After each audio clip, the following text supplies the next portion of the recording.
బ్రిటిషర్ల యొక్క మానసపుత్రులు బ్రిటిషర్ని సంతోషపరుస్తూ వాళ్ళ అడుగులకు మడుగులు ఒత్తుతూ వాళ్ళు ఇచ్చినటువంటి తాయిలాలకు జొల్లు గార్చుకున్నటువంటి వాళ్ళు కొంతమంది.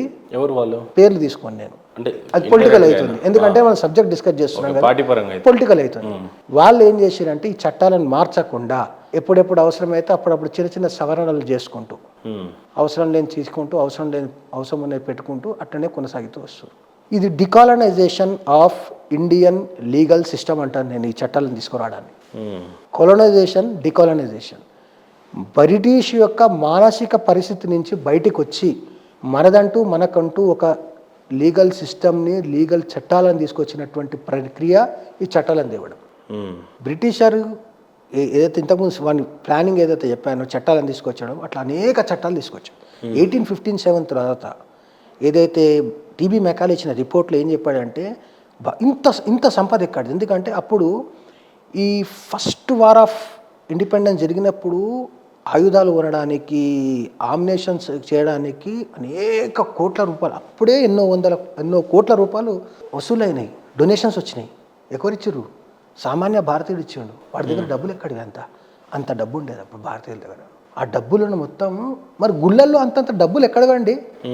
ఈ మొఘళ్ళు, ఈ గజనీలు, ఈ వీళ్ళందరూ వచ్చి దోచుకునేది ఎందుకు? గుళ్ళని ఎందుకు దోచుకున్నారు? భారతీయులు ఏం చేసేవారంటే వాళ్ళ అవసరానికి సరిపోయే డబ్బులు పెట్టుకొని మిగతా ఈ గురుకులాలకు, గుళ్ళకు ఇచ్చేవాళ్ళు. ఆ గుళ్ళ ఇచ్చినటువంటి ఆ డొనేషన్స్కు కుప్పల బంగారాలు ఉండేటివి. అందుకొరకే గజనీలు, మొఘళ్ళు టార్గెట్ చేసింది గుళ్ళను కొల్లగొట్టి పోయినప్పుడల్లా 14 పడవలలో. గజనవి ఏం చేసిండు? మొహమ్మద్ గజనవి ఫస్ట్ టైం వచ్చినప్పుడు సోమనాథ్ టెంపుల్ని 14 సార్లు ఎందుకు దాడి చేసిండు? 17 సార్లు కొల్లగొట్టిండు. యాక్చువల్లీ 17 సార్లు అదే గుడిని ఎందుకు కొట్టిండంటే 17 సార్లు కొల్లగొట్టినప్పుడల్లా ఫస్ట్ టైం 5 పడవల నిండా బంగారం తీసుకపోతే సెకండ్ టైం 7, అట్లా లాస్ట్ 14 పడవల నిండా డబ్బులు తీసుకుపోయాడు, బంగారం తీసుకుపోయాడు. గజనవి డబ్బులు తీసుకుపోతుండని చెప్పేసి ప్రపంచం మొత్తం విషయం తెలిస్తే బ్రిటిషర్లు వచ్చారు వీడికి. అంత డబ్బు ఉండేది. ఇంత డబ్బు ఎందుకు భారతీయుల దగ్గర ఎందుకు ఉంటుంది అని అంటే మనకి ట్యాక్సులు లేవు అని చెప్పి ఇండియన్ ఇన్కమ్ ట్యాక్స్ యాక్ట్ని తీసుకొచ్చి 100కు 90 రూపాయలు ట్యాక్స్ వేసి డబ్బులు వసూలు చేశారు. అంటే ఇన్కమ్ ట్యాక్స్ అనేది కూడా బ్రిటిష్ వాళ్ళు తీసుకొచ్చింది. తర్వాత మనం సవరణ చేసుకొచ్చుకున్నాం. ఇన్కమ్ ట్యాక్స్ యాక్ట్ తీసుకొచ్చి ఇన్కమ్ ట్యాక్స్ ఆక్ట్రాయ్, బ్రిడ్జిలు కట్టి బ్రిడ్జి దాటితే డబ్బులు కట్టాలని చెప్పింది వాడే. అంటే టోల్ టోల్స్ తీసుకొచ్చింది బ్రిటిషరే. ఏదో రకంగా భారతీయుని దగ్గర డబ్బులు ఉండద్దు, డబ్బులు ఉంటే డొనేషన్ చేస్తాడు, డొనేషన్ చేస్తే ఆర్మడ్ రివోల్ట్ అవుతుంది. అందుకరికే అప్పుడు హిందుస్థాన్ రిపబ్లిక్ ఆర్మీ మన చంద్రశేఖర్ ఆజాద్, రామ్ ప్రసాద్ బిస్మిల్ స్టార్ట్ చేసినటువంటి అది ఉంది కదా, హిందుస్థాన్ రిపబ్లిక్ ఆర్మీ. వాళ్ళ దగ్గర డబ్బులు లేకపోతుండే, వాళ్ళకి డబ్బులు ఇచ్చేవాళ్ళని అరెస్ట్ చేసి జైల్లో పెడుతుండే. అందుకొరకే కాకోరీ డకేతీ చేసేది, తెలుసుగా కాకోరీ ఇన్సిడెంట్. ఉత్తరప్రదేశ్లో కాకోరీ దగ్గర ట్రైన్ ఆపి బ్రిటిష్ వాళ్ళు వసూలు చేసి తీసుకుపోతున్నటువంటి ఆ డబ్బులను దొంగతనం చేసింది. భారతీయ స్వతంత్రం కోసం పోరాడే వారికి డబ్బులు ఉండద్దు అని అంటే భారతీయుల దగ్గర డబ్బులు ఉండద్దు అంటే ఏం చేయాలి? ట్యాక్సుల మీద ట్యాక్సులు వేయాలి. 100కు 90% ట్యాక్స్లు వేయాలి, వసూలు చేయాలి. రోడ్డు పోతే రోడ్డు మీద ట్యాక్స్ చేయాలి, బ్రిడ్జ్ దాటితే బ్రిడ్జ్ మీద ట్యాక్స్ చేయాలి, గూడ్స్ కొంటే గూడ్స్ మీద ట్యాక్స్ చేయాలి. అంటే ట్యాక్సులు వేసి లాస్ట్ ఉప్పు మీద కూడా ట్యాక్స్ వేసిండు వాడు. అందుకే ఉప్పు సత్యాగ్రహం వచ్చింది. గుజరాత్లోని ఒక ప్లేస్ నుంచి అంటే ఫస్ట్ రైల్వే లైన్ ఎక్కడి నుంచి వెళ్ళిపోయిందో కరెక్ట్ ఆ ప్లేస్ గుర్తట్లేదు, ప్లేసెస్. ముంబైకి ట్రైన్ ట్రాక్ వేసారు. ఎందుకు వేసారు?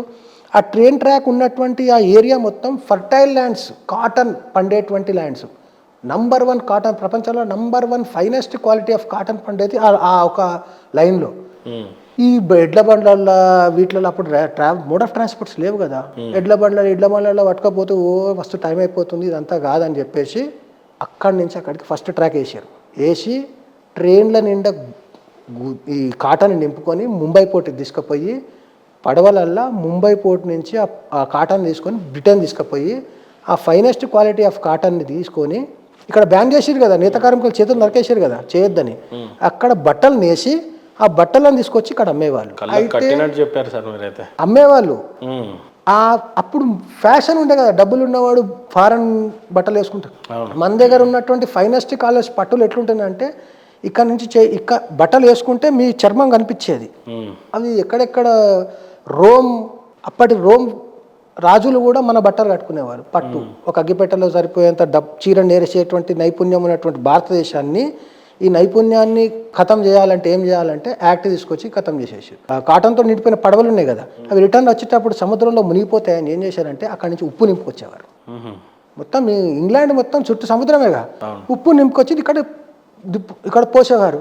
ఆల్రెడీ మనకి ఇంత కోస్ట్ లైన్ ఉండి ఇంత ఉప్పు ఉంది, ఎవడన్నా ఉప్పు డబ్బులు పెట్టుకుంటాడు, అప్పుడు ఫ్రీ ఉంటుండే ఉప్పు ఫ్రీ దొరుకుతుండే, డబ్బులు పెట్టుకున్నాడు. కానీ ఒకటి ఉప్పు ప్రొడక్షన్ కూడా బ్యాన్ చేసిండు వాడు, చట్టం తీసుకొచ్చి ఆ ఉప్పును కొనమని చెప్పిండాడు.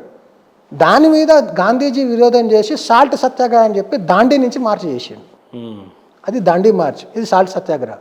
దాన్ని కూడా ఉప్పు ఎట్లా స్వతంత్ర సమరానికి ఉపయోగపడదు అంటే బ్రిటిష్ వాడు చేసిన చట్టాలు, చట్టం చేసి ఇవన్నీ చేసిన విషయం ఎవరు చెప్పలే, కానీ ఉప్పు సత్యాగ్రహం గురించి చెప్పారు. బ్రిటిష్ వాడి కన్నింగ్నెస్ ఎవరు చెప్పలే. ఇట్లా చట్టాలు చేస్తూ తీసుకొచ్చిన చట్టాలలో ఈ ఐపీసీని గవర్న్ చేయనీకి సిఆర్పిసికి ఎవిడెన్స్లు ఏ ఎవిడెన్స్ పనిచేస్తుంది, ఏ ఎవిడెన్స్ పనిచేయదో చెప్పడానికి ఇండియన్ ఎవిడెన్స్ యాక్ట్ తీసుకొచ్చింది. ఇవి చట్టాలు.